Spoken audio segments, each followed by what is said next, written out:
سر سب سے پہلے میں جانا چاہوں گی انٹرنیشنل نیوز میں، اور اس میں ہم بات کریں گے ایران اور یو ایس کے درمیان جو باتیں چل رہی ہیں.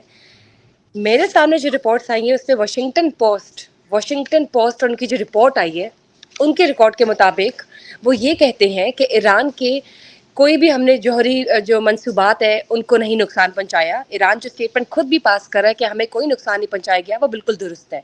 لیکن واشنگٹن پوسٹ کی یہ جو رپورٹ ہے اس کو مسترد کیا گیا ہے ڈائریکٹر وائٹ ہاؤس کی جانب سے، جو نمائندے ہیں وائٹ ہاؤس کے، اور اس کے ساتھ ساتھ ڈونلڈ ٹرمپ نے بھی خود اس چیز کو ڈسکارڈ کیا ہے. انہوں نے کہا ہے کہ نہیں، یہ دراصل سراسر غلط ہے، ایسا کچھ نہیں. ہم نے ایران کو مکمل طور پر تباہ کیا ہے. ہم نے ایران کے جو ٹارگٹس تھے جہاں پہ ایران کو ہٹ کیا تھا، جوہری منصوبات ہے وہ ہم نے تباہ کی ہے، ہم نے فتح حاصل کی ہے. ایران جو باتیں کر رہا ہے وہ بالکل بھی بنیادی طور پر کوئی بھی جو ہے سچائی نہیں رکھتی. آپ کیا کہیں گے؟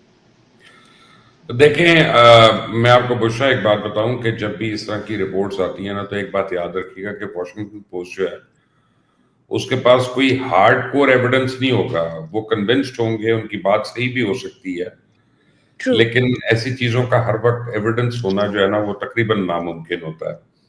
اور یہ بھی ہو سکتا ہے کہ وائٹ ہاؤس سٹاف میں سے یا پینٹاگون میں سے یا سی آئی اے میں سے کوئی ان کا انفارمر ہو جس نے ان کو یہ خبر لیک کی ہے.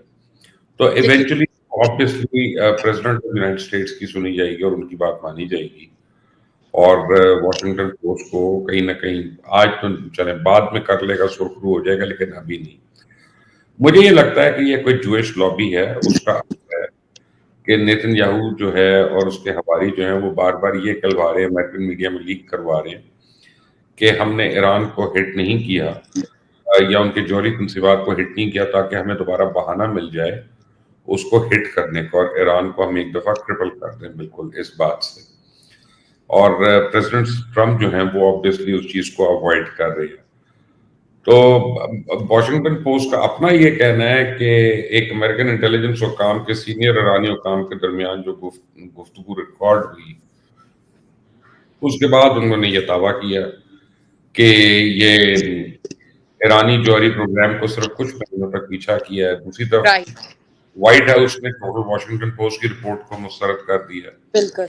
تو اب بات یہ ہے کہ میں تو آپ کو پرسنلی کہہ رہا تھا کہ ایران کو چاہیے کہ وہ مان لے کہ ہمارے تباہ ہو گیا، تاکہ ایران پہ اس بہانے دوبارہ اٹیک نہ ہو. کبھی کبھی نا وکٹری کے لیے ڈسپشن بڑی ضروری ہوتی ہے. رائٹ. لیکن ایران شوڈ ڈو دیٹ.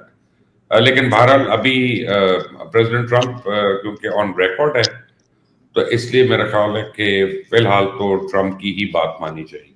آپ بالکل ٹھیک بات کر رہے ہیں. جو آپ نے لاسٹ سیشن میں اپنی رائے بھی دی تھی کہ ایران کو چاہیے کہ وہ اتنا دندناتا بالکل نہ پھرے اور نہ ہی کہے. جی ہاں، آپ نے ٹھیک بات کی، کیونکہ جو اب صورتحال دن بہ دن سامنے آتی جا رہی ہے اس میں ایران کو دوبارہ سے خطرہ ہو سکتا ہے، دوبارہ سے اس پر اٹیک ہو سکتا ہے اسرائیل کی جانب سے. اور جب ہم بات کرتے ہیں یو ایس پریزیڈنٹ کی تو ان کی اسٹیٹمنٹ جو ہے ظاہر ہے اٹس ورتھ اٹ، اس کو مان لینا چاہیے. سر دوبارہ میں بات کرنا چاہوں گی امریکن کمیونٹی کی ہی اندر. جب بات کرتے ہیں نیو یارک کے جو نامینیٹڈ مسٹر زہران ممدانی ہے ایز اے میئر، وہ الیکٹ ہوئے ہیں. Mister Donald Trump U S president نے بالکل اسٹریٹ فارورڈلی یہ بات کہی ہے کہ اگر تو یہ آتے ہیں تو فرسٹ آف آل تو میں ان کے حق میں نہیں ہوں. ایسا کیوں؟ اور اگر یہ آ گئے تو ہم لوگ کوئی فنڈس نہیں دیں گے، اور اگر یہ پھر بھی آ گئے تو دیر از این ایمبیگوٹی کہ he has to show his himself as a actually genuine mayor. دیکھیں بات یہ ہے کہ یہ جو ممدانی ہے نا یہ بڑے اسٹرانگ کرٹک ہیں، نہ صرف ٹرمپ کے بلکہ نیتن یاہو کے بھی.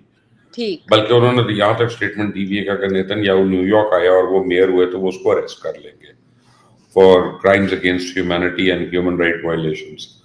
تو آبویسلی وہ ٹرمپ کی جو انٹرنیشنل پالیسی ہے اس کے وہ خلاف جا رہے ہیں. ٹرمپ کا کہنا ہے کہ جی ایک کمیونسٹ ہے اور یہ برا ہوگا اور اب میں فنڈز نہیں دوں گا. لیکن امریکن سسٹم جو ہے نا وہ کافی ڈفرینٹ ہے، اس کے بڑے شاک ابزاربرز ہوتے ہیں. کسی اسٹیٹ کے کسی میئر الیکٹ ہونے کی وجہ سے فنڈز نہیں روکے جا سکتے. لیکن مجھے لگتا ہے کہ اسی ٹائپ کی باتوں کی وجہ سے زوران جو ہے نا وہ زیادہ پاپولر ہو گئے. اور زوران ممدانی جو ہے انہوں نے اپنی کیمپین بھی صرف ٹک ٹاک پہ کی ہے اور بڑی اینٹی اسٹیبلشمنٹ ان کی کیمپین رہی ہے اور ابھی تک ہے. وہ امریکن گورنمنٹ کی پالیسیز کو بڑا کرٹیسائز کر رہے ہیں، سب کچھ ہے. کیونکہ دیکھیں نیو یارک جو ہے نا اس کی اسٹرینتھ ہے امیگرنٹ اکانومی، اور یہ امیگرنٹس جو ہیں یہ نیو یارک کے آپ سمجھیں ماتھے کا جھومر ہے.